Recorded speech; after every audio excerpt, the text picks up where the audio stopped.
Hai teman-teman, jangan lupa ya beri like, comment, and subscribe akun channel Ada Risma ini.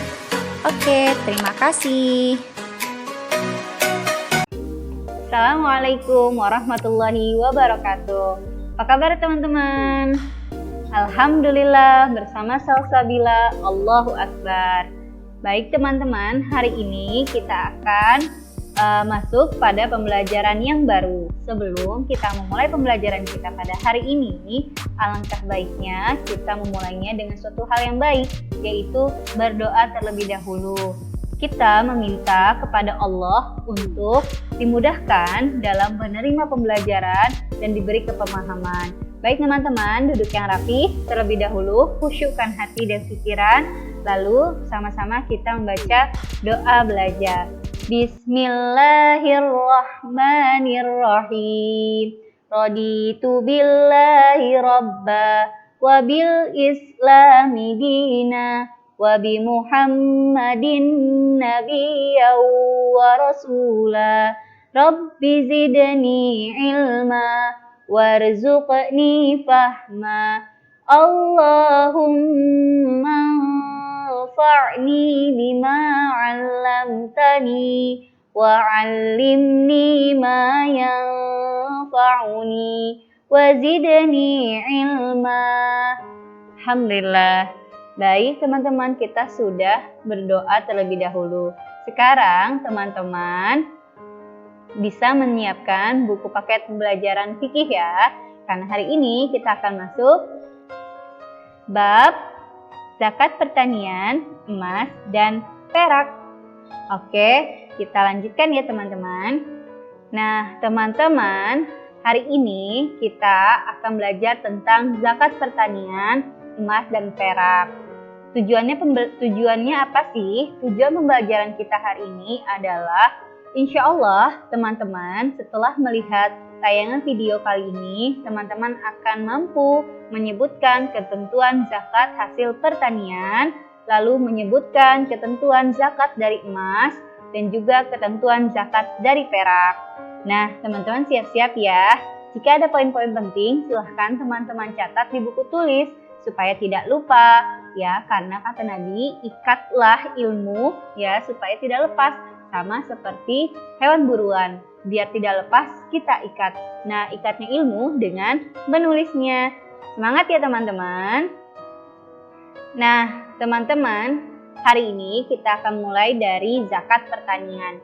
Kalau teman-teman dengar kata pertanian, pasti teman-teman sudah membayangkan sawah, ladang, dan lain sebagainya. Kira-kira berapa sih batasan nisabnya untuk zakat pertanian? Perhatikan ya teman-teman. Nah, zakat pertanian, ketentuan zakat pertanian, lalu dalil zakat, ukuran zakat, dan bagaimana sih cara menghitungnya. Zakat pertanian adalah hasil pertanian berupa biji-bijian dan buah-buahan yang merupakan makanan pokok, makanan yang kita makan sehari-hari. Contohnya ada padi, jagung, gandum, kurma, anggur, dan lain-lain. Kurma, anggur menjadi bagian dari buah-buahan. Banyak bentuk pertanian yang lain selain kurma dan anggur. Dan dari buah-buahan ya teman-teman. Nah, kenapa sih dengan bertani pun atau berkebun, kita juga tetap harus mengeluarkan zakat, yaitu untuk pertanian biji-bijian dan buah-buahan. Nah, yaitu ada dalilnya. Wa atu haqqahu yauma hasadihi. Dan berikanlah haknya, zakatnya pada waktu memetik hasilnya. Maksudnya apa? Ketika sudah panen, maka kita wajib mengeluarkan zakat. Apa sih ukurannya? Ukuran zakat untuk pertanian, adapun nisabnya untuk hasil tanaman-tanaman, baik berupa biji-bijian maupun buah-buahan adalah 5 wasak. Atau kurang lebih 930 liter atau 750 kg. Jadi batas nisabnya adalah ini ya teman-teman, 750 gram atau setara dengan kurang lebih 930 liter. Nah, ukuran zakat hasil tanaman ini dibagi dua, ada yang 10%, ada yang 5%. Apa sih bedanya? 10% adalah untuk hasil tanaman atau pertanian yang sepenuhnya bergantung pada air hujan atau air sungai tanpa biaya tambahan. Sedangkan diambil 5% jika hasil tanaman yang diairi dengan menggunakan alat irigasi dan memerlukan biaya seperti pupuk dan lain sebagainya. Jadi kalau teman-teman punya ayah atau paman punya sawah yang diairinya oleh air hujan, disiramnya hanya murni oleh air hujan, ketika sudah panen, maka besar zakat yang harus dikeluarkan adalah 10%. Tapi jika dalam penyiramannya ladang dan sawah menggunakan air yang dipompa atau harus membeli, ya, maka dengan pupuk-pupuknya biaya untuk zakatnya adalah sebesar 5% yang harus dikeluarkan. Bagaimana sih rumus perhitungannya? Perhatikan teman-teman, di sini cara perhitungannya adalah hasil panen dikali 10% atau hasil panen dikali 5%. Seperti apa sih? Lihat contoh berikut. Nah, contoh perhitungan zakat sebagai berikut. Di sini ada Pak Ahmad yang mempunyai sawah yang pengairannya mengandalkan air hujan. Ketika panen, Pak Ahmad menghasilkan 750 kg padi. Berarti sudah mencapai nisab ya teman-teman. Jadi zakatnya Pak Ahmad adalah 10% dikali hasil panen 750 kg. Sama dengan 75 kilo. Jadi yang dikeluarkan, yang dizakatkan dari 750 kg adalah 75 kg saja. Lalu bagaimana jika diuangkan? Jika diuangkan, misalnya harga jual beras sekarang adalah 10.000. Maka 10.000 dikali 750 kg, yaitu jumlah hasil panen, sama dengan 7.500.000. Lalu 7.500.000 ini kita hitung lagi 10%-nya berapa dari ukuran nisab, yaitu sebesar 750.000 rupiah, karena dirupiahkan ya. Maka zakat Pak Ahmad adalah 75 kg padi atau 750.000. Jadi tinggal pilih mau bentuk padi atau mau dibentuk uang. Nah teman-teman, begini ya cara menghitungnya. 10% dikali jumlah hasil panennya. Ada berapa jumlah hasil panen yang didapatkan setelah panen? Jadi haul di sini bukan menunggu 1 tahun, melainkan menunggu waktu panen.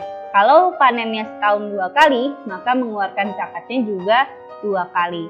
Nah, bagaimana contoh menghitung yang menggunakan uang tambahan untuk pengairannya atau menggunakan atau tidak menggunakan air hujan?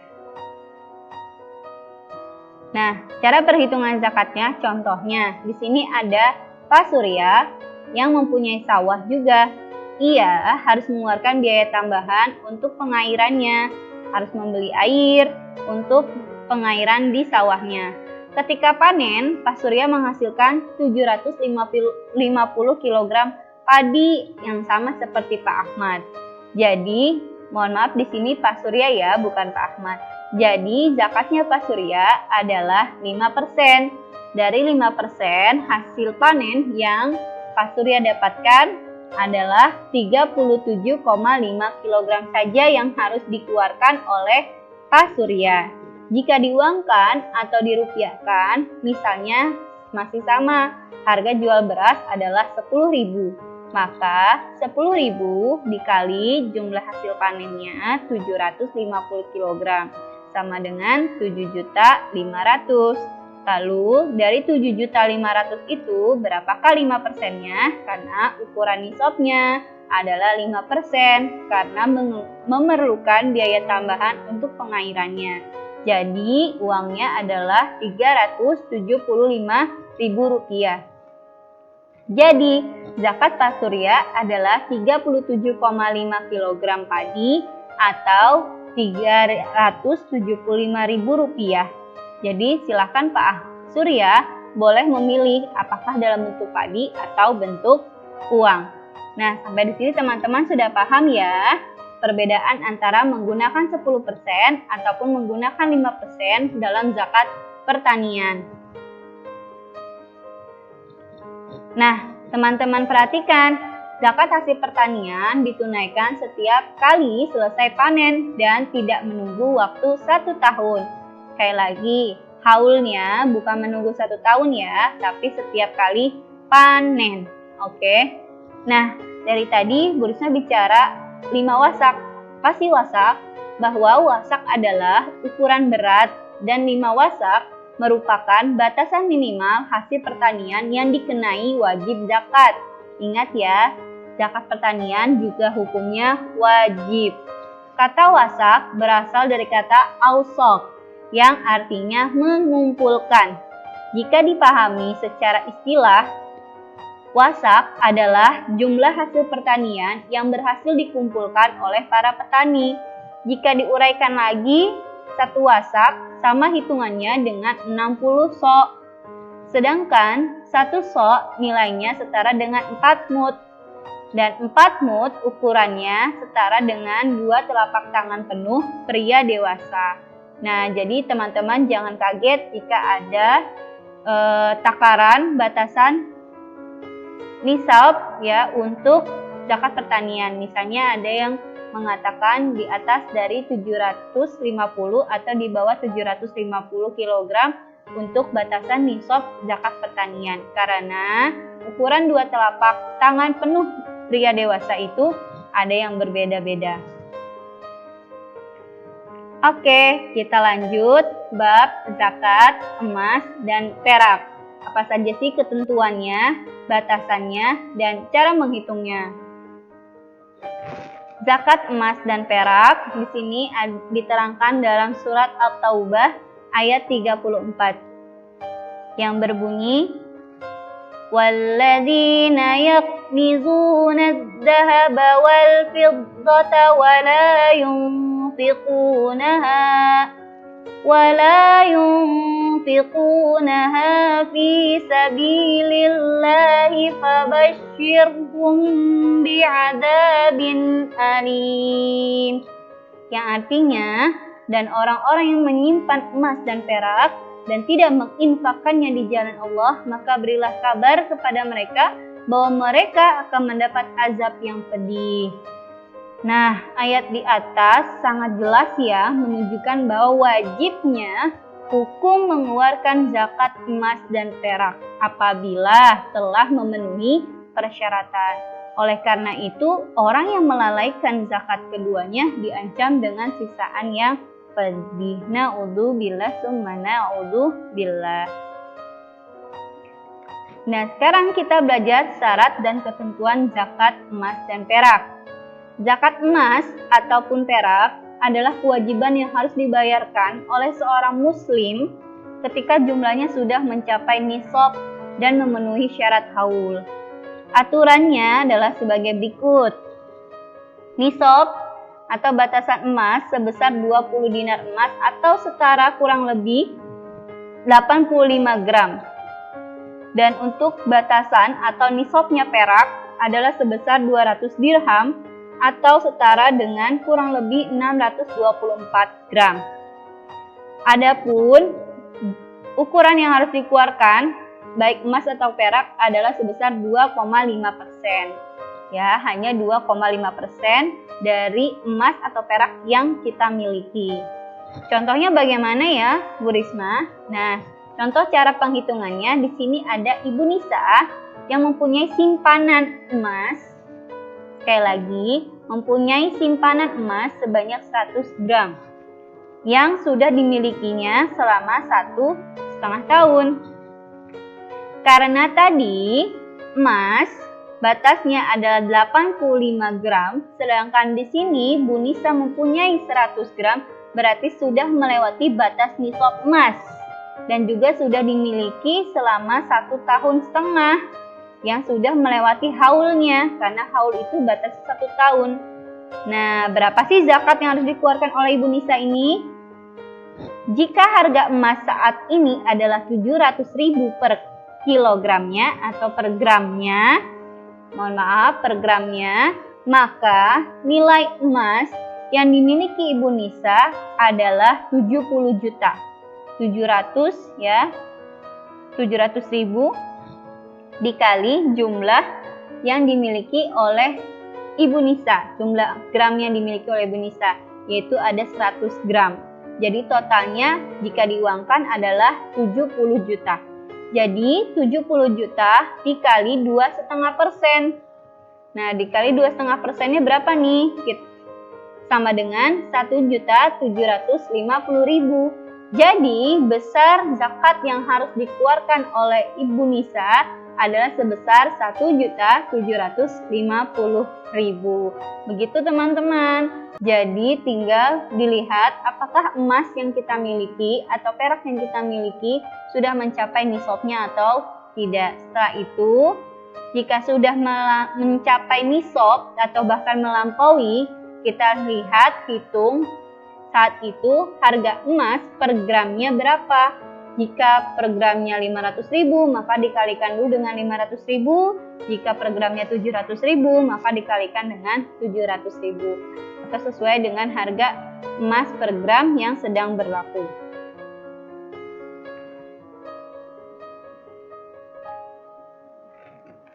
Nah, teman-teman perlu diingat ya bahwa tidak semua emas atau perak wajib dizakati atau wajib dikeluarkan zakatnya. Mayoritas ulama menyatakan bahwa perhiasan yang dipakai wanita, kebanyakan perhiasan ini dipakai oleh wanita ya, semacam kalung, anting, cincin, dan gelang, tidak perlu dibayarkan zakatnya meski sudah mencapai nisab dan haul. Maksudnya bagaimana? Iya, jadi seperti cincin, emas, kalung, gelang yang dipakai, yang dikenakan, itu tidak perlu dikeluarkan zakatnya. Tapi jika kita punya cincin, kalung, anting, gelang tidak kita pakai, kita hanya simpan selama 1 tahun, maka itu tetap harus dibayarkan zakatnya. Nah, berbeda pendapat datang dari mazhab Hanafi. Ya, dalam hal ini kewajiban berzakat hanya dikenakan pada jenis emas atau perak yang hanya disimpan tanpa digunakan sehari-hari.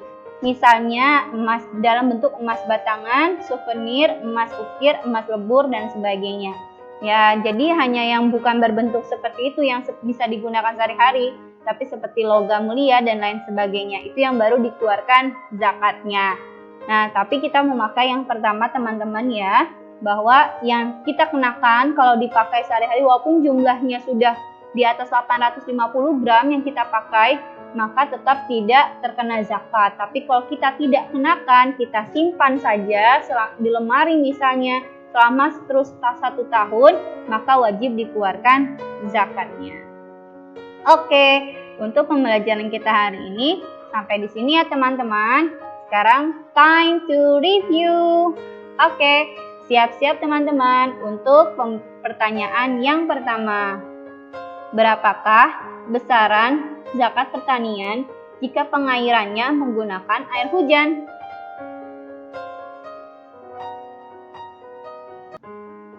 Sekarang pertanyaan yang kedua. Berapakah nisab zakat emas dan berapa besaran zakatnya? Oke, kita jawab bersama-sama ya. Untuk yang pertama, berapakah besaran zakat pertanian jika pengairannya menggunakan air hujan? Ya, betul, 10%. Lalu, berapakah nisab zakat emas dan berapakah besaran zakatnya? Nisab zakat emas tadi ada berapa ya? Ya, setara kurang lebih 850 gram dan besarannya adalah 2,5%. Yeay, hebat teman-teman. Jangan lupa materi hari ini teman-teman review kembali ya, biar teman-teman makin ingat, makin paham, dan selalu bisa untuk menjawab. Oke teman-teman, kalau ada pertanyaan teman-teman bisa tulis di kolom tanggapan ya. Nah, teman-teman, untuk hari ini cukup sekian dulu ya pembelajaran kita. Kalau masih ada yang belum teman-teman paham, silakan teman-teman tulis di kolom tanggapan dengan bahasa yang santun, sopan, dan jangan lupa tulis nama dan kelas kalian ya. Mari kita tutup pembelajaran kita hari ini dengan mengucap hamdalah dan membaca doa kafaratul majelis. Dengan bersama-sama. Alhamdulillahi Rabbil Alamin. Subhanakallahumma wa bihamdika ashhadu an la ilaha illa anta astaghfiruka wa atubu ilaik. Akhir kata dari Bu Risma, Assalamualaikum warahmatullahi wabarakatuh.